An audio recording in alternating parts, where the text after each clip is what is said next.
Hi, welcome to Caribou Country Lifestyle. My name is Cheryl. We are at the last stage of my wine here.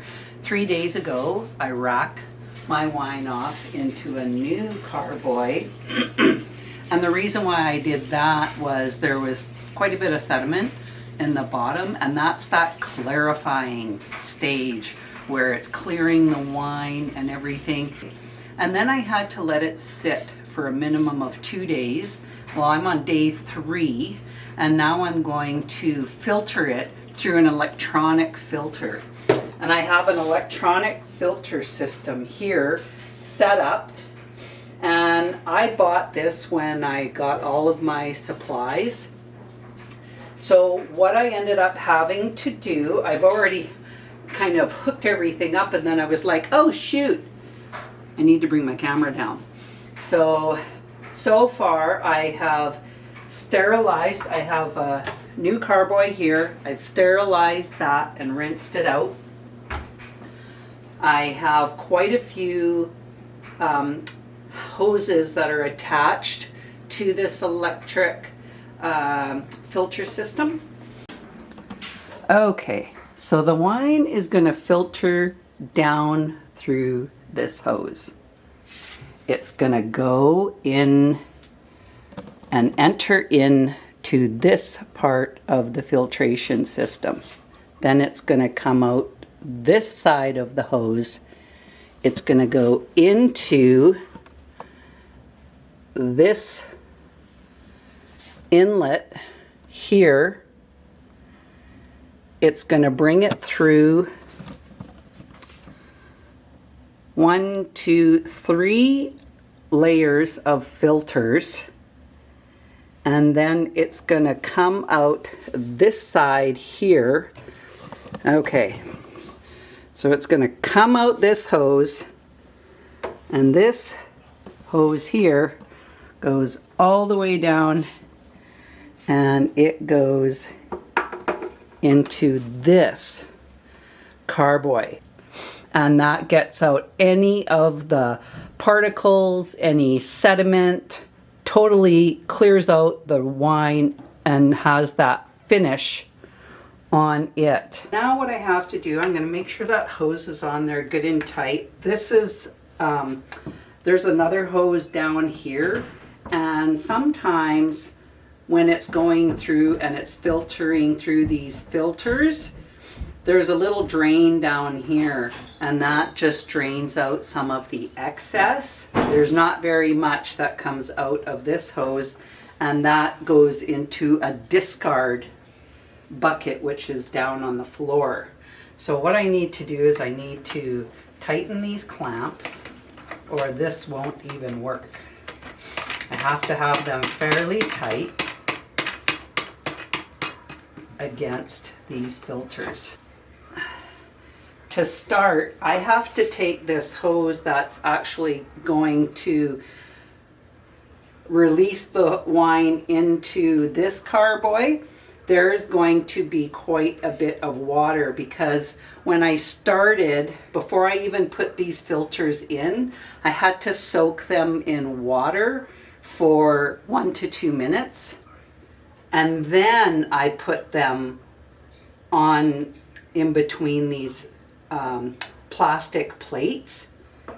So there is going to be some liquid that's going to be coming out of it. When I turn this on, I'm going to start having water coming out of this, and then once I see that there is wine coming out of here, then I will stop the machine and I'll switch the hose and put it over into the carboy where it should be.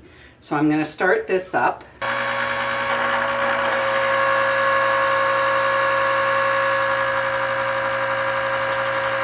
I'm just letting this water go through first. And now I'm seeing wine, so I'm going to stop it back on.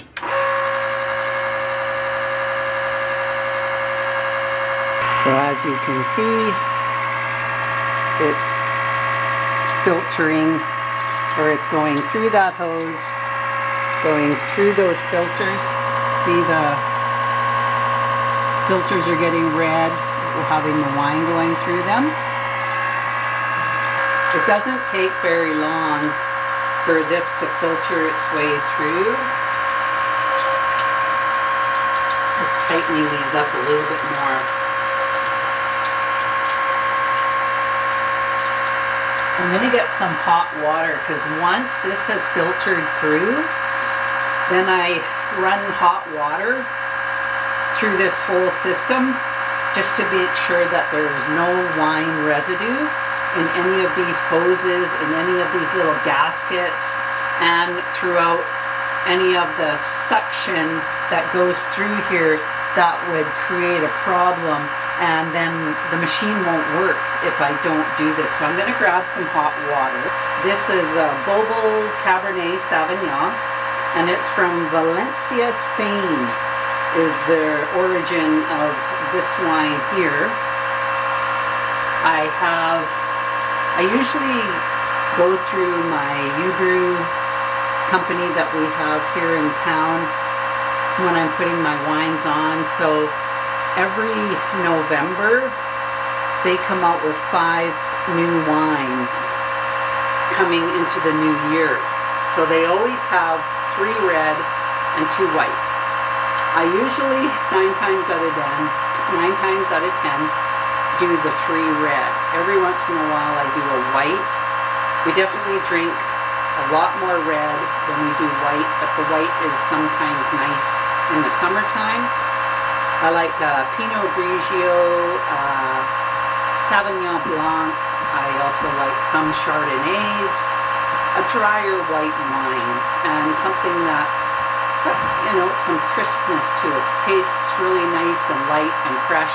And those are ones that I don't mind having in the summertime, but I don't really drink a lot of white wine. So we're almost, as you can see, we're at getting down to the bottom here. And I absolutely love this filtration system. It just makes it so much easier, and I was so impressed that they had come out with a small version for any of the winemakers that want to do this at home. I worked for the local U-Brew here in town, and they have quite a bigger setup as far as the filtration system. Now we're coming down to the very end here. And so I'm going to stop this because now I need to switch it over to the hot water to drain or clear out all of these hoses. This hose into here, and then I'm going to be switching, but first I want to make sure I get all of this wine out of this hose and put it into, I can get it so it goes into this carboy so I'm not wasting it. So now I'm sucking out and I'm just clearing this all out. So it's going through the hose, and now this water is coming through the main hose clear, and I have it siphoning into this empty carboy. And I like to use hot water to get any stickiness out. Okay, so that's good. I'm going to turn that off.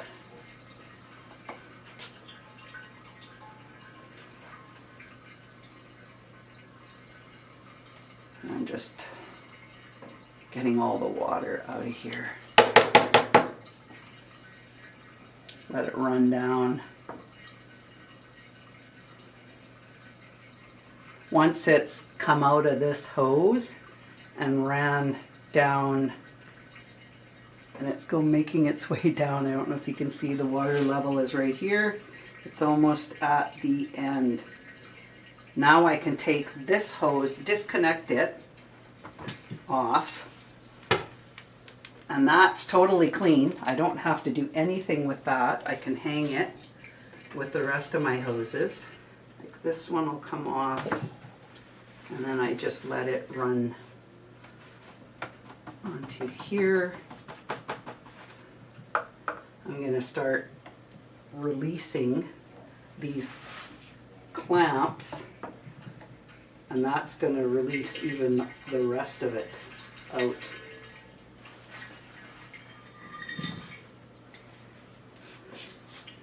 Okay, take these off. I can unhook this hose, this last one, and then I just put my wet paper towel, dirty, wetty paper towel over there, so it has a chance, if there's any other liquid that's going to come out. I'm taking these right off now.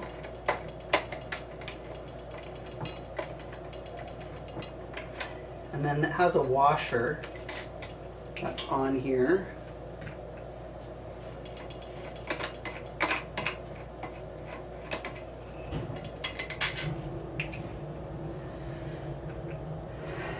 Now that I've filtered this wine is ready to bottle.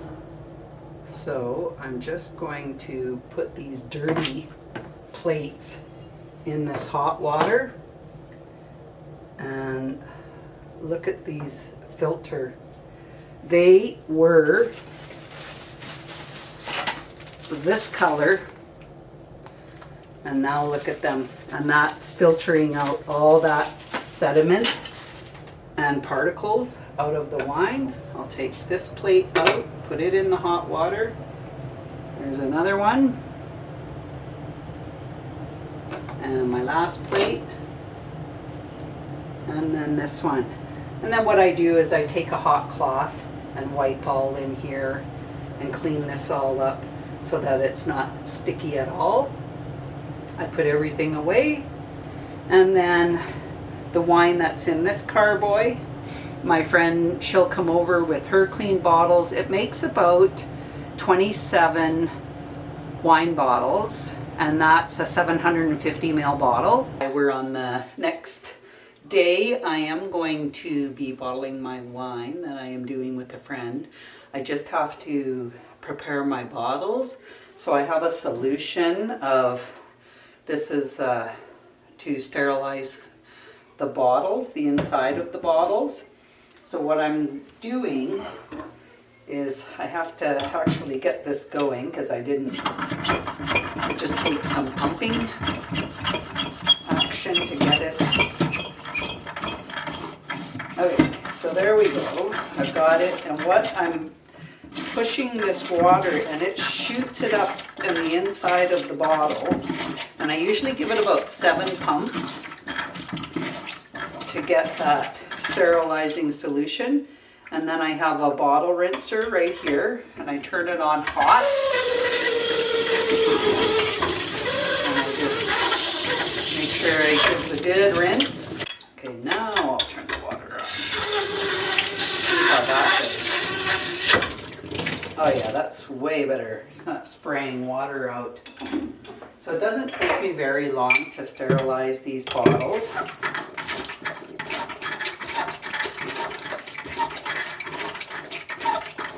And then this is a bottle drainer that I also purchased. So I have all the supplies that I need to be able to do my wine here at home, which is quite handy. I still do wine at the U-Brew. I'm actually putting on a batch of red wine. It's a Cabernet Sauvignon. And I'm doing it with my oldest son at the U-Brew. So he wanted to put on some, he's been wanting to put some wine on with me, and I always seem to be doing it with someone else. So when these new wines had come out, I let him look through the booklet, let him pick out which one he wanted to do. And my friend that I do wine with, the one I'm doing with tonight, she wanted to do that same one, so she's doing a whole batch just to herself. And then the other 2 red wines, her and I are going to do together. We come in. And we either purchase them and bring them home to do them, or we do them there. And I always like to do 3 batches of wine, because if you do 3 batches, then you get 10% off all 3 batches, as long as you do 3. So every little bit of savings that I can do, I'm gonna do. Okay, so I have, my wine is ready. Here I have my siphoning hose, and that is going to be siphoning into my bottles. I also have here, this is a wand that I use, and this tip here, that goes, this part goes into the bottom of the bottle, and I will be attaching this hose up here that's going to come all the way down. I'm going to attach that to this bottle filling wand. So what I've done is I've got the wine coming through the hose, siphoning down through, and I'm going to attach my bottle filling wand into the bottom of this hose, and it just fits in here so snug. And then what I do is I put this wand into the bottle, and it just rests right into the bottle. Now I release this little trigger, and it just automatically starts filling up the bottle. As you can see, I don't know if you can see it yet, but the wine is getting full. It's just over half. And then what I do is I just, when it gets to the top, I lift up the bottle. I push that little tiny bit. I put this wand in here, and as soon as it touches the bottom, it automatically starts filling it.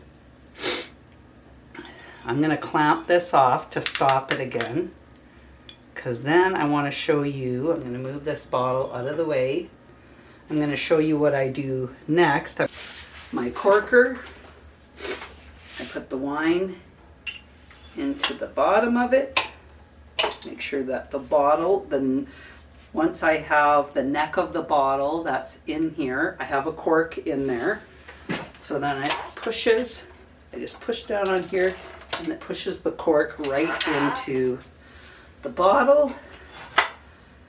I have my cork in my bottle. I usually try to get shrink caps that match the label.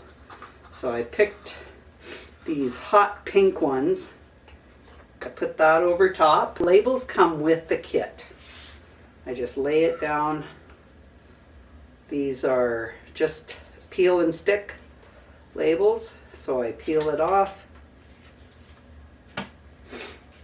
Make it so that it's square on the bottle. Press it down, and there we go.